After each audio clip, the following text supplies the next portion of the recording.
Keep in mind that actually we're not going to talk about JMeter, K6 or other search testing tools, but instead we're going to use CDP bidirectional APIs, 𝐒𝐞𝐥𝐿 and Lighthouse to perform some performance analysis. We're going to discuss, when you're going to do a performance analysis, you need to understand what is your web application. Of course, we're going to mention Google Lighthouse because we are going to integrate it. We're going to use CDP emulations because it's easier for you when you develop your tests. This is a tool built by Google. It's open source auditing tool for developers. So keep in mind that if you're not using the bidirectional APIs that are suggested by Selenium team, these specific CDP methods, they're connected to particular browser version. We're going to use a native, there are two modes in Lambda test. As I told you, Lambda test, they provide this native hook about generating Lighthouse report.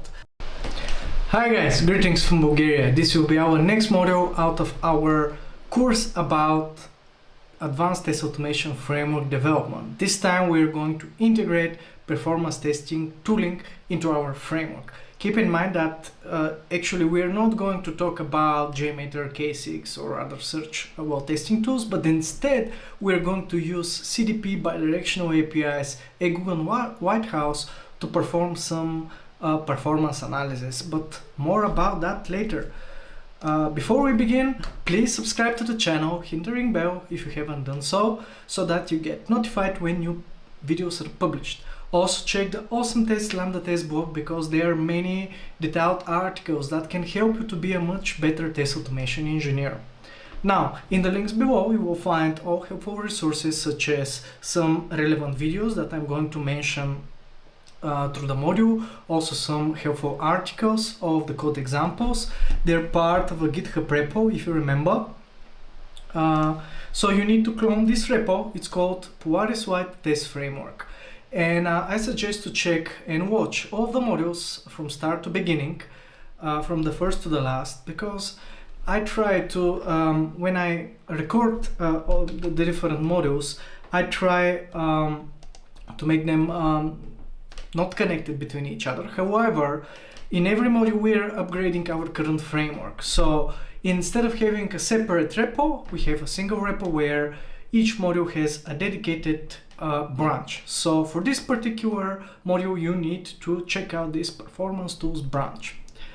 Also keep in mind that there are some jump links if you want to watch just a particular part of the module. So here is what we are going to discuss. First, a little bit of theory about what type of performance analysis we are going to do, and particular features of Selenium 4, and in particular Chrome DevTools and bidirectional APIs, like geolocation, network throttling, and others. After that, we're going to discuss, when you're going to do a performance analysis, you need to understand what is your web application, and this is why we're going to discuss progressive web applications and, in short, single page applications, because when you do this type of performance analysis, there are essential stuff that you need to check depending on the type of your web application. Of course, we're going to mention Google Lighthouse because we are going to integrate it, and after that I'm going to present to you how I integrated all of those different tools inside our PWA test automation framework. And we'll have two modes. Basically, when you execute your tests locally, we're going to use CDP emulations because it's easier for you when you develop your tests. However, I will consider that when you execute your tests during nightly or continuous integration, I'm going to show you how we can use the Lambda test platform.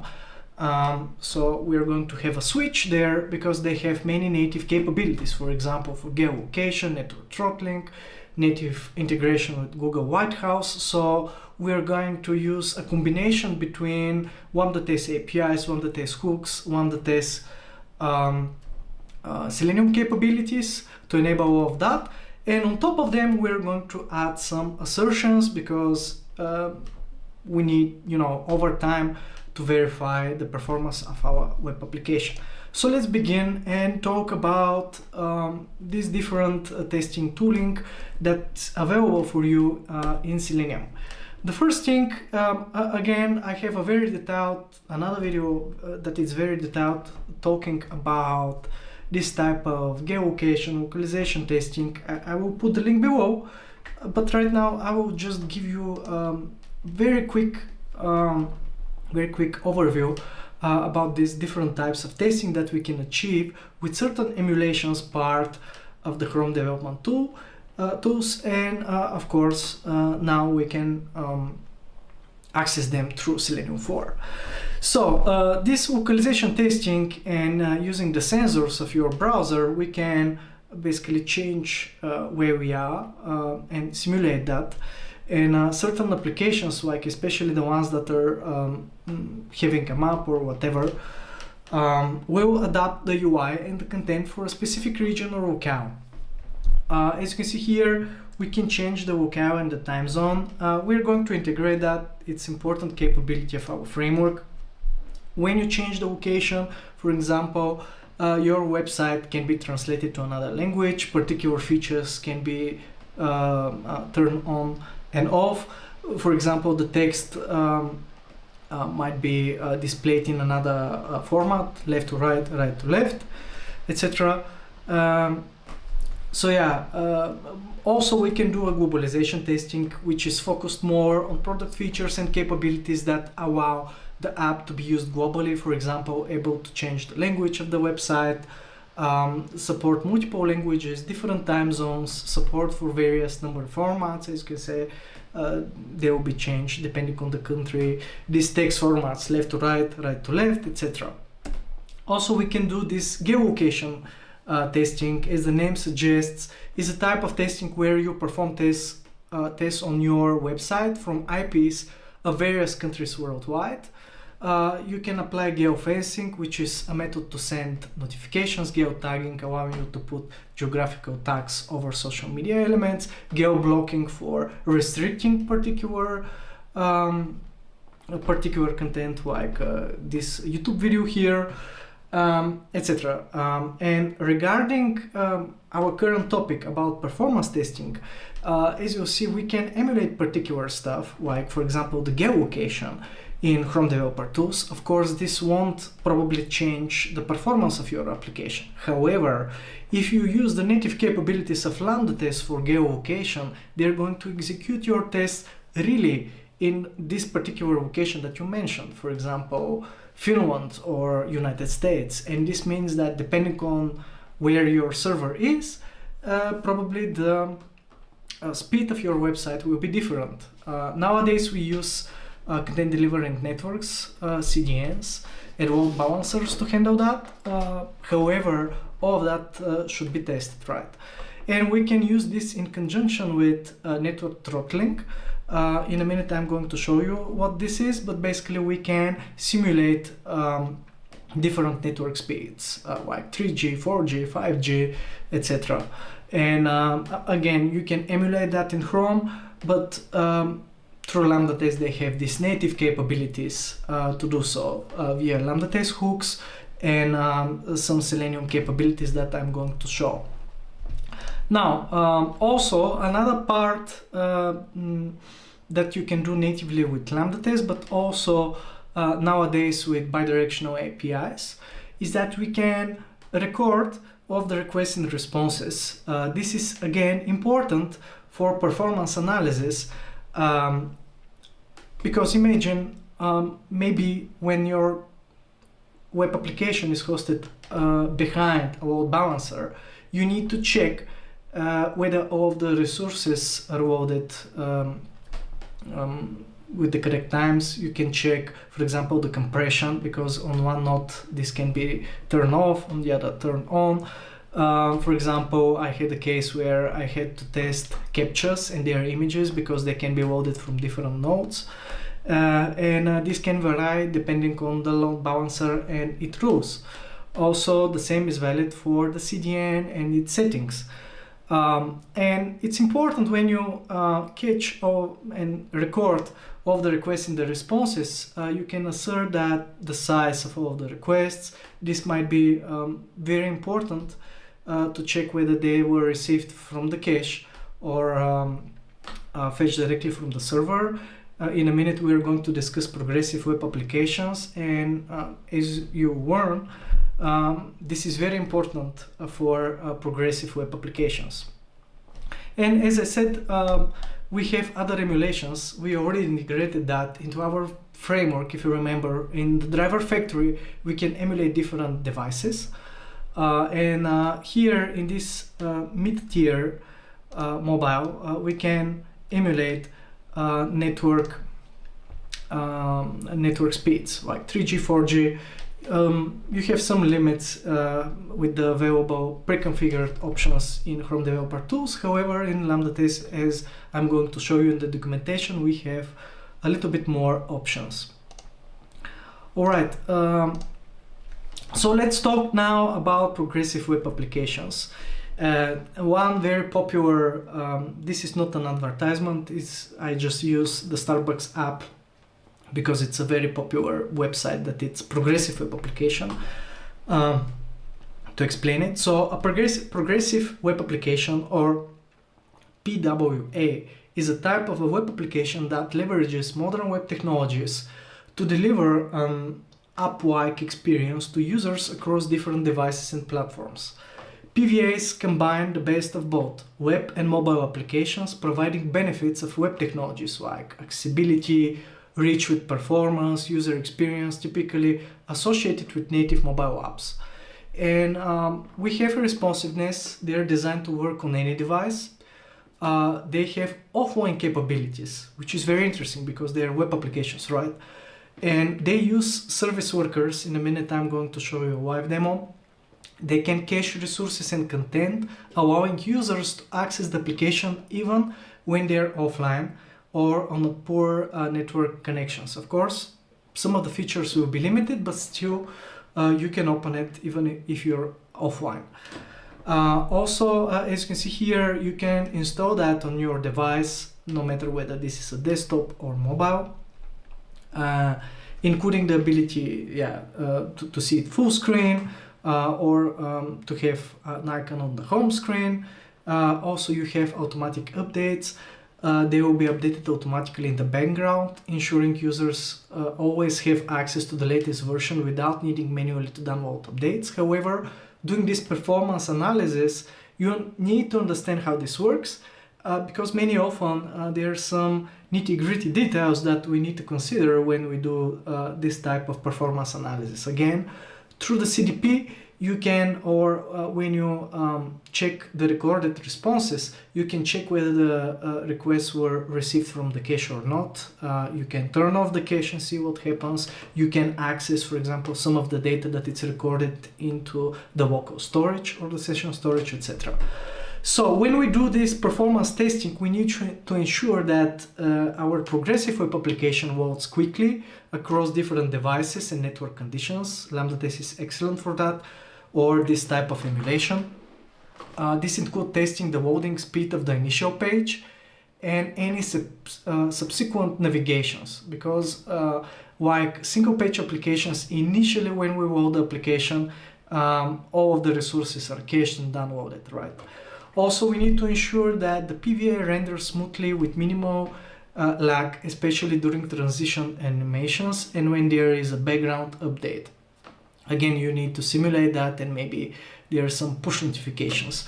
We need to check, and we can simulate that, as I showed you with the CDP, when we're in an offline mode, to test the correct registration and operations of the service workers, which are critical for offline capabilities. And again, cache updates ensure that the cache is appropriately updated when the PWA is updated. Let's talk now a little bit about single page applications like Gmail, Twitter, Pinterest, and others. It's often abbreviated SPA, or single page application. This is a type of web application that loads a single HTML page and dynamically updates the content as the user interacts with the app. Probably you won't have different URLs, right? You have a single URL there without requiring a full page reload. And SPAs really, they rely heavily on JavaScript frameworks like Angular, React, and Vue.js for render content on the client side. And the main advantage of SPA is this seamless and fast user experience, as only the necessary data is fetched from the server and the page doesn't reload completely. Progressive web applications, they actually can be multi-page or single-page applications. It really depends. But they focus more on providing this enhanced performance, offline capabilities, and the ability to be installed on devices like native apps. This is not completely true about pure single-page applications. And also these PWAs, they require certain technologies like service workers, manifest files, and others. And again, when you do this performance analysis, SPAs, they often, single-page applications often have faster subsequent page loads after the initial load because only the necessary data is fetched.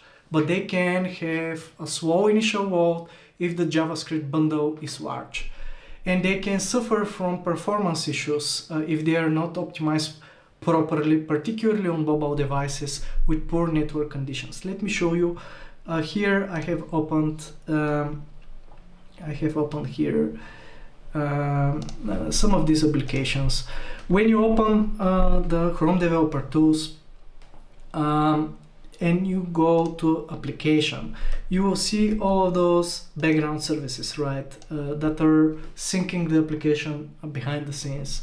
Also, a lot of the data is stored here inside this cache storage bucket, local storage, session storage, etc., not only relying on cookies. And I had this once when we were testing a SPA application, single page application in an enterprise project. They were converting the old one to a single page application. And actually, thanks to this approach that I'm going to show you with this analysis of this sort of matrix, in a minute I'm going to present to you the code, but if you see here, I have printed to the console all of those native performance metrics. And thanks to them, especially through these two, while we were doing this performance analysis on the single page application, we caught a memory leak, which was really causing the browser to crash in certain amount of usage of this single page application. And this, as you can imagine, it's happening for single page applications because they are not reloading the whole content. And this type of performance analysis is really crucial for that. In a minute, I'm going to explain a little bit more about all of those metrics here. But yeah, let's return to our presentation now. So let's discuss now really shortly Google Lighthouse. This is a tool built by Google. It's open source auditing tool for developers. It works over Chrome DevTools Protocol and runs a series of audits to measure the web application and the test on the following: performance, accessibility, SEO, best practices. It measures some scores about progressive web applications. And it works as a Chrome add-on. It's actually part of DevTools. It has a command line utility and as a Node.js application. And here you can see like the HTML report, and also from the right you will see that actually we have a native integration between Lighthouse and Lambda, which is really awesome, and we are going to use that. And what are all of those metrics? In a minute, let's talk about this here. Actually, I'm going to provide a link to a very interesting Google documentation for developers about performance metrics. And as you know, this performance of a website is essential. But when we use the word fast in this context, what do we mean? The performance turnout is something relative. A website might be fast for one user situated in Europe and slow for another who lives on an island. Two websites may finish loading relatively at the same time. However, one of them may seem that it's loading much faster. Another may appear to load fast, but to respond poorly on user interactions. And over the past few years, members of the Chrome team, with collaboration with 𝑨𝒏𝒕𝒐𝒏 Web Performance Working Group, have been working to standardize a set of new APIs and metrics that more accurately measure how users experience the performance of a web page. They try to give answers to a few questions. Is it happening? Is it useful? Is it usable? Is it delightful? And what are the types of the metric? There are several other types of metric that are relevant to how users perceive performance. For example, how quickly a page can load and render all of its visual elements to the screen. How quickly a page can load and execute any required JavaScript code for components to respond promptly to user interactions. After page load, how quickly can the page respond to user interactions? Do elements on the page shift in ways that users don't expect and potentially interfere with their interactions? Do transactions and animations render at a consistent frame rate and flow fluidly from one state to the next? So there are many important metrics. Again, I'm not going to speak about all of them now. I'm going to link this very helpful blog and documentation. But let me quickly discuss just two of those metrics. For example, first contentful paint and first meaningful paint. First contentful paint measures when the page starts loading to when any part of the page contents is rendered on the screen. And while the largest contentful paint measures when the page starts loading to when the largest text block or image element is rendered on the screen. Again, you can read about all of them. It's out of the scope of this particular video. However, we are going to assert those times because they are really important. So let's now focus more on the actual coding, right? So before showing you the actual code, I'm going to link all the resources that I'm going to show you. But the primary place where you need to read is, of course, the Selenium documentation, and especially this particular section here about bidirectional APIs and CDP. And we're going to talk now about these network features. You have here network interception. We're going to use that. When we have a response, we're going to store it in a collection. The same for the request. Here you have a request header, etc. We have here this performance metric. This is how we are going to get them, right? Again, in a minute, I'm going to explain what these are, but we are going to assert them, and probably we'll have a threshold that above this threshold maybe we can throw an exception. If and probably there are many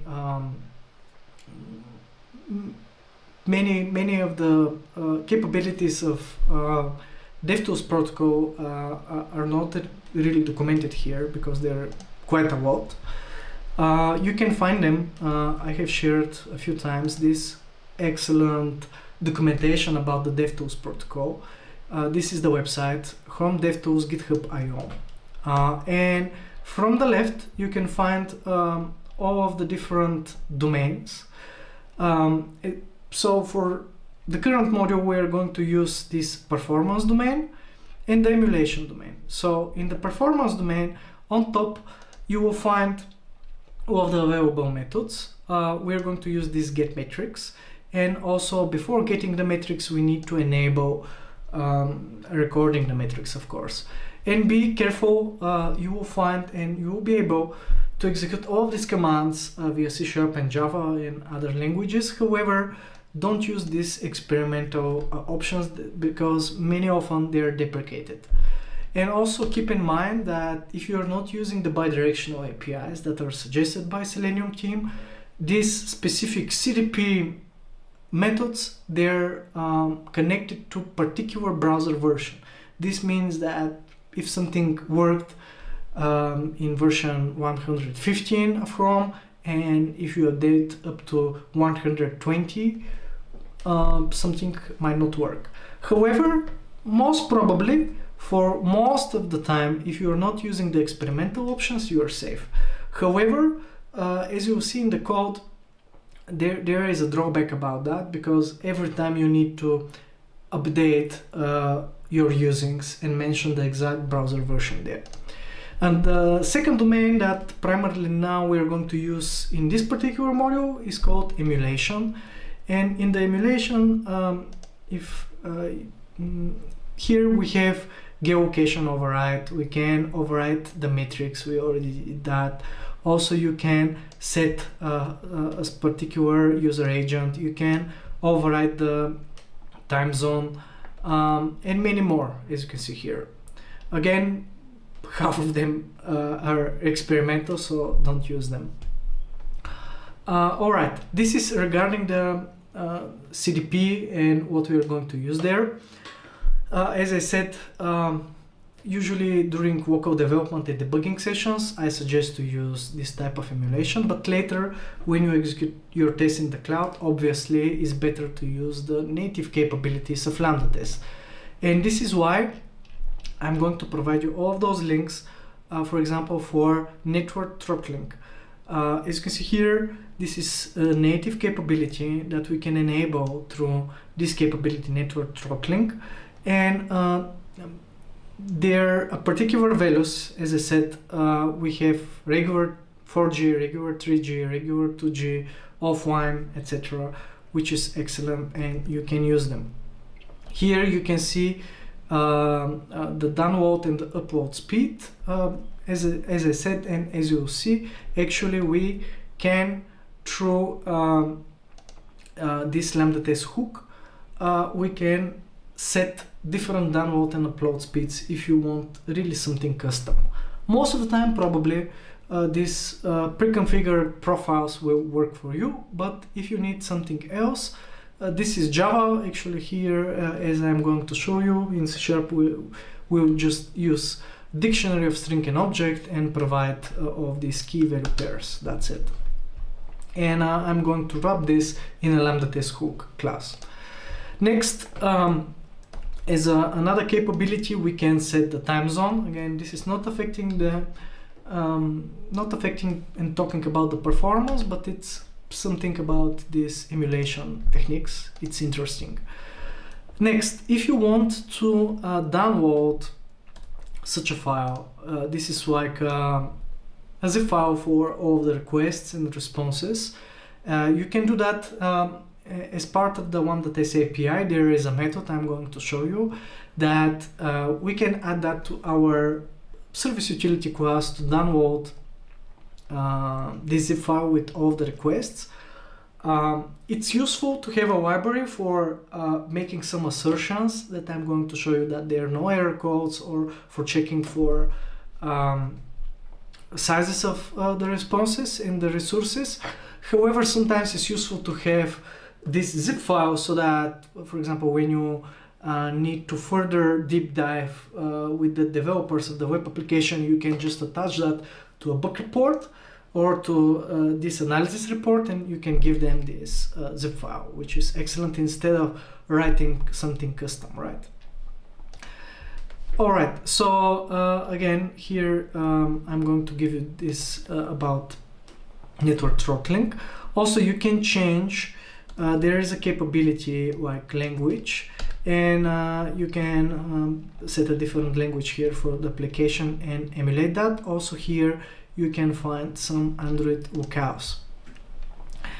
We're going to use a native there are two modes in Lambda test. First, here I have, in a minute, just a second. Here I already executed one of my tests where I enabled all these features. And as you can see, I have a native report of Google Lighthouse. And there are two modes. Basically, you can turn this on for all of your tests. And in the end, this report will be generated. Or if we want to trigger that manually, there is a Lambda test hook with this JavaScript where you can provide a custom URL. Here, as you can see there, any URL, and we can generate multiple such reports through this hook. It's a little bit tricky how to use it. As you'll see, the code is a little bit more complex. The benefit here is that instead of just viewing that in our Lambda test platform, if you want to, for example, perform certain assertions for these scores, like with the native tool, we can do that. For example, we can create a regular test that it's run every night and check that the score don't fall below 90 or 80, right? And we can check those scores. And the big benefit of this hook is that actually it returns, when executed, this huge JSON result. As you can see, there are so many like super detailed statistics about all of the resources, all of the times, like with all of the audits. It's basically a JSON version of the whole report. It's very big. And later I'm going to show you how with code we're converting this JSON file to C# objects that we can later assert some of the scores, which is like super cool, right? And when you execute the hook, this is what you're going to receive. As you can see here, actually the response is a dictionary of a string and an object. The first one, it contains a message saying that Lighthouse report generated successfully. And then the whole JSON that I showed you is actually the value of this key, of the key data. And we're going to get just this value JSON, and we are going to deserialize it to C# objects, and later we're going to add additional assertions to verify that and perform this analysis, but every day, not just but with code, right? All right, so I'm going to again, here we have other Lambda test hooks. As I explained, you have this Lambda network throttle. So instead of using the capability, we can change the network speed a little bit later during the execution. So we can do that. As you can see here, we can fetch also not in a zip, but if you need to verify and do certain assertions, instead of using the emulation of CDP, we can use this hook to fetch all of the requests and the responses in their times, which is a great thing again. Or you can use here the API, and from the API we can get some of the logs as well. Also, don't forget that if we use CDP, you need to provide this here, CDP to true. All right, let's now switch to the code. Now, this is my test that I created specifically. You will find in our demo system tests under the performance namespace. It's called to do tests. I'm going to, and I used this demo website in a few occasions. Just really quickly, I'm going to explain what it's doing. This is like a simple to do application. The same to do application was written in different technologies: React, Angular, Vue, 𝐒𝐞𝐥𝐻, etc. And it's very simple application. We're just adding to do items. We can cross them, we can delete them. That's it.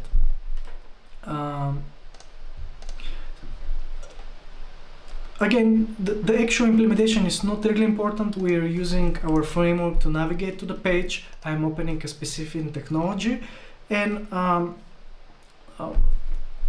here the specific part is that actually I in the original code I even added 100 items to the to-do list, so that my test is a little bit longer, so that I can print all of those metrics, right? And you will notice that I have a new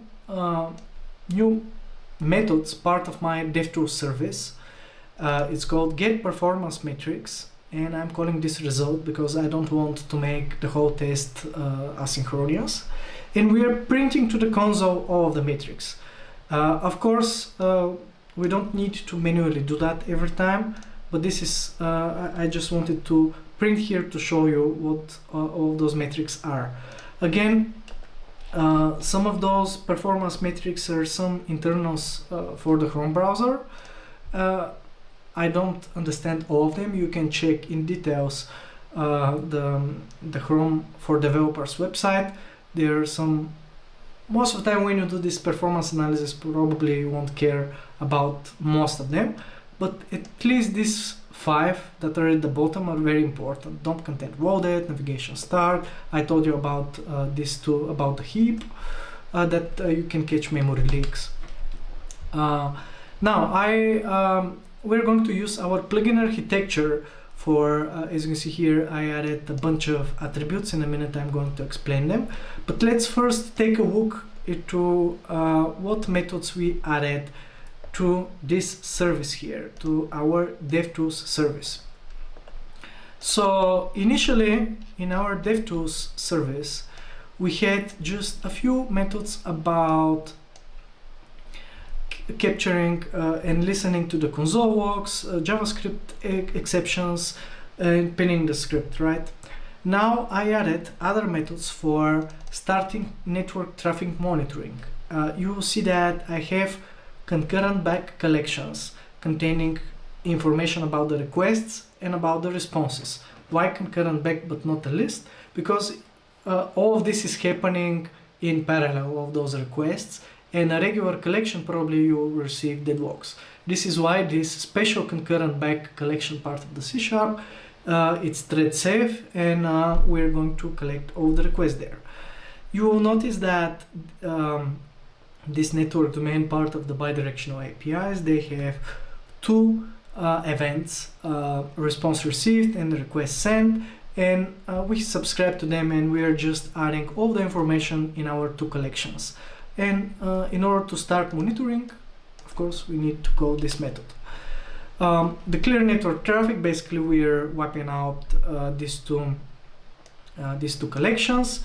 We have, and I added some methods here for getting specific request URLs by name, getting the response content, some assertions for reading from the responses history, by type, by partial URL, asserting that there are no error codes. As you can see here, we are using some filters for that. We are asserting here that there are no error codes. In this link syntax here, we have additional methods for checking that a request was made or not made, etc., etc. Now, the interesting part about the emulation, if you remember when initially we were discussing the CDP implementation and bidirectional APIs, they actually use for the C# library this command design pattern that we used for, and we discussed during the configuration module that we were discussing our settings for the framework. But basically for all of the commands we need to initialize such settings object, and all of them you will notice that they're behind a particular domain: emulation, performance, security. So right now, if we are talking about geolocation, all of them are behind the emulation. So you have geolocation override, you have time zone override, where we are setting the time zone ID. We have one for locale, we have for device metrics that we were, if you remember, in the initial modules when we implemented this mobile emulation. Then we can ignore all the certificates. Please note that this is behind the security domain. Under the network domain, as I mentioned, we can, for example, block particular resources. We can emulate an offline mode here using emulate network conditions. We can emulate, for example, connection time, download throughput, upload throughput, and these two we are going to use them, as I said, part of the performance domain for turning on first, instructing the CDP to start collecting all of those metrics, and in the end we can get them as a metric array. That's it. And how this again, I told you that it's a little bit tricky when you use these domains because they are bound to a specific browser version.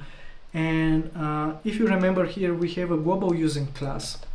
Inside of it, I actually use two approaches. First, we have these global usings, meaning that you don't need in every file to mention this particular using. And also I use these aliases, namespace aliases, using aliases, where I don't, instead of providing the whole namespace, I use the alias. This is exactly what I used in the DevTools service. And the tricky part, as I said, is this here. This is the version of the browser. And by doing so, when we upgrade our browser to a different version, and you want to use another version of the DevTools protocol, then you will need just to update this particular file instead of searching where everywhere you put those. All right. Next, if we return to our demo test, you will notice that I added all of those new attributes. All of them, of course, they are working both with the Lambda test attribute and with the local execution. So we have geolocation by latitude and longitude, we have time zone, we have locale, network emulation, we have tree for mentioning whether we want to capture the network traffic, capture the native performance metrics, and capture the Lighthouse performance metrics. Let's quickly review them. You will find all of them under plugins, performance here. So let's deep dive. First, let's check the geolocation attribute. They are very simple. I mean, they contain most of the time, they're just containing information about the locale, the longitude, the latitude. You will notice that we have two constructors because, for example, if you use Lambda test or the native codes for geolocation, like those ones, probably you don't need to put the longitude and longitude, right? If you want a particular location that it's not directly here, but for example, a particular town or a particular building, then you can use the other constructor here for mentioning specific coordinates. And we have all of those static classes with constants. After that, we have the local attribute containing the locale. We have similar static class containing all of the codes. We have network emulation attribute containing, you'll see whether we want an offline mode, latency, download throughput, upload throughput. You will notice that we have connection type required for DevTools protocol and connection type names. As I said, we have additional connection types for the Lambda test cloud. This is why we support both. And we have a few different constructors. These are the network types provided by Lambda test instead of, you know, using magic strings everywhere. We have performance matrix names. These are the names that you see exactly here. If you remember the getMetrics method, it returns an array of metric objects. Every metric object contains a name and a value, and those are the names, and we can, as you will see, filter by those names. This is why I have a class with all of them. In a minute I'm going to discuss the performance service. It gives you access to those assertion methods, and the main logic is happening inside our plugin. And we have this also time zone attribute containing the time zone name, which is something for Lambda test, and time zone ID for CDP. Now, if we return to our to-do test, you will see that everywhere I have all of those assertions, where I'm basically asserting this matrix here. I believe that the big part of your performance analysis will be like checking all of those times, especially in Google Lighthouse. As we will see, we have a native capability using the Lambda test hook for triggering this. In a minute I'm going to explain that. But regarding the native performance metrics, you will notice that they are part of this performance services class. Actually, we can remove that, even like that, use it a little bit shorter, because on top I use a static using for these performance services and performance metrics. This is the benefit of using static classes for holding off our constants, because we can use this syntax with using static, and after that we don't need to mention here first the name of the class, then the constant, and this is making our code a little bit more concise. You will notice that most of the time I'm asserting that the metric is less than. We have another method above than, but usually you want to verify that while you execute your tests under particular geolocation, network throttling, etc., all of those values are below a certain threshold, right? Otherwise, you want to fail the test. Now, let's first discuss our new plugin, which is called Performance Testing Plugin, right? This Performance Testing Plugin, you will notice that, again, we derive from our core plugin, coming from our core project.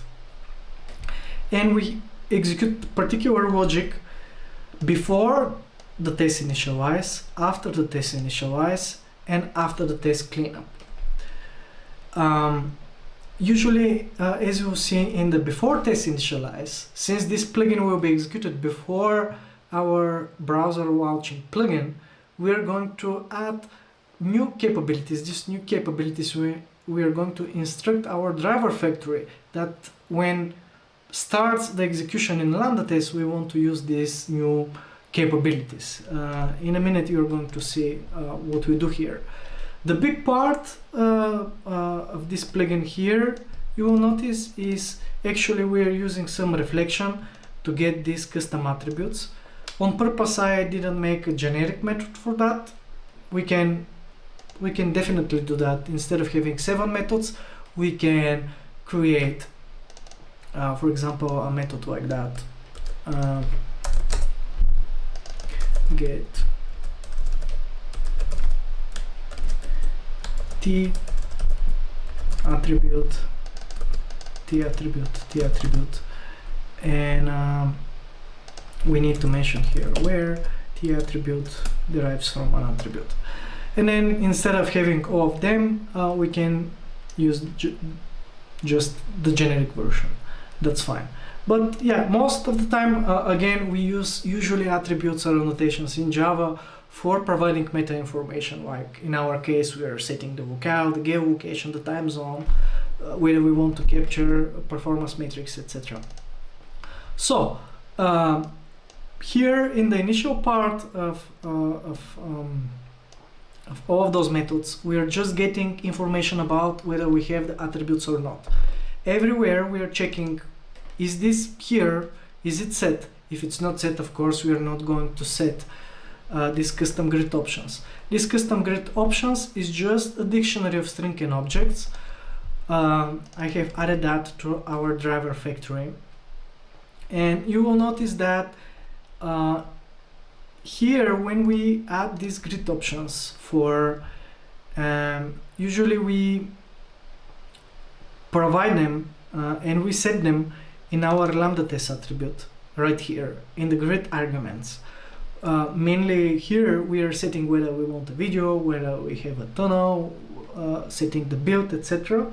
But I added this additional option where, as you can see, we are for eaching this dictionary of string and objects, adding this additional parameters. In this way, when we have plugins for that, we can enrich that, or even later in another parts of your code, you can add custom capabilities. So if I have the geolocation, I read the documentation of Lambda test and I set this geolocation capability. Then we set the time zone, the language with the 𝐒𝐞𝐤. If we have network emulation, we are enabling the network throttling capability and adding here the connection type name. As I said, there is a difference and we have more options for Lambda tests regarding these pre-configured profiles. If we have and we need to capture the network traffic, you need to set the network capability to true. And if you want by default to have Lighthouse report, you need to enable and set this performance false. However, if you read the Lambda test documentation regarding the Lighthouse Lambda test hook, you will read there that they told us that we need to turn this off if we are going to use the hook. Since I'm using the hook instead of this, I turn this off, but I'm leaving it here for you just to, if you want to use it. Also, after test cleanup, I'm just clearing the network traffic. That's it. Now, right now, it doesn't matter whether this will be executed in Lambda test or not. Even if you're not executing, just this will be ignored, so that's fine. This is why I haven't added another branch here. So, after we do the test initialize, this means that our session was created in Lambda test already. This is why it matters right here. Since this, if you remember how the observer design pattern works, we are basically for eaching all of the plugins. And when you add your plugin, it really matters right here. When we add the plugins, their order matters. If you put and initialize the performance testing plugin after the browser lifecycle plugin, this means that we're going to start the Lambda test session and then add all of those additional capabilities and nothing will change. This is why we are first adding all of those capabilities before the test initialize, and since they are going to be executed in the order that we added them to the plugin execution engine, then after that the initialization and starting the session will happen. All right, since the browser and the session are started during this, before this initialize phase, this means that if we want to execute additional logics like additional Lambda test hooks, etc., or CDP emulation commands, we can do that in the after test initialize. So I'm initializing the driver adapter where I can basically I can use all of the geolocation emulation methods. This is exactly what I do. As you can see here, we have an additional check. Is this a Lambda test run or not? If it's not a Lambda test run, then I'm checking, do we have all of those attributes? If yes, then I'm just executing and calling all of those emulation methods. Overriding the geolocation, overriding the time zone, overriding the 𝐒𝐞𝐤, emulating the network conditions, starting the network monitoring, and all of that. If it's a Lambda test run, the native capability that we are going to use is actually about the network throttling. As I said, we have a few Lambda test hooks. The native one that most probably you are going to use is this connection type name, 3G, 4G, etc. Again, if we take a closer look how this works, we are just executing this snippet of JavaScript, providing the profile, 3G, 4G, right? Lambda test throttle network. We can, let's just close other tabs. And also we can add this particular snippet to our Lambda test hooks for specifying additional download, custom download and upload speed and latency using again this Lambda test throttle network. Again, I told you that the syntax there in the documentation is using Java and C#. Instead of map, of course, we use dictionary of string and object. I'm initializing this dictionary and adding this as keys and this is values. That's it. And we are getting this information part of our attribute. That's it. And at the end, no matter what is the whether this is a native run, local execution, or in Lambda test, we in order to be able to access all of those metrics here, we need to turn on the performance metrics, right? Again, I'm using the wait method because this method by default is awaitable, and this wait will just wait until the command is sent and received from the DevTools protocol. All right, and after that, this will work both ways, locally and when you execute your test in the cloud. I have a version 2 of the framework, of the plugin. And this version 2, why it's different? Because actually right now we're controlling everything through attributes, right? However, I extended our web settings and I added all of those new settings here in our static web settings class. And you'll see that we have additional keys for setting the geolocation, setting a custom geolocation, latitude, longitude, accuracy, a custom set time zone, lookout, enabling the throttling. I have this network throttling settings, like for example turning it off, changing the download throughput, etc. Again, most probably you won't want all of the tests to be emulated or do this type of performance analysis, but just of a subset of your test. This is why I usually I think just the attribute solution will be fine for you. But however, here again I refactored the same plugin, and you will notice that we have here this OR clauses where if we don't have the attribute, we will check, do we have set this to true? If it's true, then we are going to get it from the web settings. You'll notice that we use this special operator with 2 question marks. This means that if this is null, then we're going to get the geolocation default value. Again, this will be executed only if some of these 2 are true. If we have attribute or if this is true. If this is null, this won't throw no reference exception, because again we are using this special operator with the question mark dot.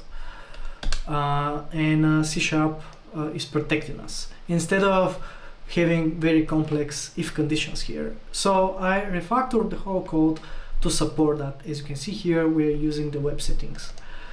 Now let's discuss how we do this type of assertions that I told you about. Again, they're part of this performance service class that you can find right here under the performance namespace. These native performance metrics, you will notice that we initialize the adapter and then we call getMetrics.result, and this is returning like a metric array. And then after that, we just filter the metric by name, getting its value, and then we're performing assertion and we're throwing an exception if something happens. Also, we have a specific event that where you can subscribe and we can implement BDD logging, toast messages, and everything else that was related to the events if you watch previous modules. This is how this works. Also, we have another method for checking native performance metrics above them. you will notice that we have many other assertions here. They're related actually to this logic here, perform Lighthouse analysis. As I told you, Lambda tests, they provide this native hook about generating Lighthouse report. And you will find it in this separate documentation. It's not part of the original list of Lambda test hooks. It's right here. This is the full list, and again here you won't find the one for Lambda test Lighthouse integration, but you will find it here under generate multiple Lighthouse reports. It's a little bit trickier since it takes a little bit longer to execute, and if we open it again, it's part of this Lambda test hooks class. It's right here under integrations, under the Polaris web, and you will notice that we are returning that in this dictionary string object format. If you remember, the thing that this hook is returning is a dictionary of string and object, and we need to extract the JSON from this key value pair of data and the JSON here. I'm using here native WebDriver wait for if there is an error, specifically WebDriver exception. In a few times you will notice that you may receive, for example, timeout exception, again because this is very time consuming, and again it's not up to the Lambda test, but probably you will need to retry it a few times until it's fetched correctly. Otherwise you may receive this failed to generate Lighthouse report message. So I'm every time I'm using the hook and I'm checking if we are returning dictionary of string and object, that's fine. If otherwise, if this contains an error, then we repeat that. That's it. Usually it takes around 1 minute, 2 minutes to generate the report, so that's why I told you that probably it's not a good idea to execute that for all of your tests, especially if you have thousands of tests. Keep in mind that even if you use the geolocation, capturing the performance metrics, you need to be very careful enabling them one by one, because if you enable them for all of your tests, this means that probably this will affect significantly the execution times of your tests. So I have this Lambda test hook, I'm executing it. So in my JSON response, as I told you, it will return a dictionary, and in this dictionary I'm getting the value, the JSON, and using the key data, and then I'm converting this JSON here that I showed you before. This is the JSON. I'm converting it to native C# objects. I put them here in this file, performance report. As you see, they're quite a lot because this is a very big file, right? But this will be serialized to this root object that if we check it, you will notice that it has, for example, the Lighthouse version, the fetch time. We have all of the audits and all of the categories. Probably you access all of the audits, for example, first contentful paint, the largest contentful paint, first meaningful paint, and probably you are going to assert them. So I added some pre-configured assertions for some of those meaningful metrics for us, part of the report. And as you can see here, I'm getting the actual value from performance report, value audits, first meaningful paint dot score, and I'm asserting them that it's more than something or less than something. Again, probably most of the time you are going to use less than. So you can use the pre-configured methods for most of the most useful metrics, or I added a generic method where you can use this Lambda syntax for accessing all of the different properties part of this report, and then apply a generic assertion here, and this will fail if this condition is not met. Again, using this metrics, this is very helpful. In the past, as part of one of the enterprise projects that I was part of, the developers there, they were developing this performance plugin, performance optimization plugin for certain applications, and they had like 100 different optimizations, and we were quite extensively using this sort of analysis for checking whether all of those performance optimizations are working or not.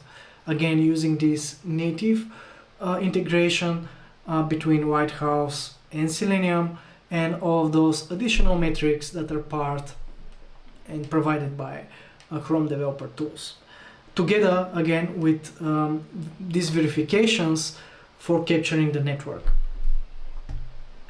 Alright, we covered a lot of things. Again, we were discussing some of the native CDP emulations and all of the native Lambda test capabilities about geolocation, setting time zones, capturing the network traffic.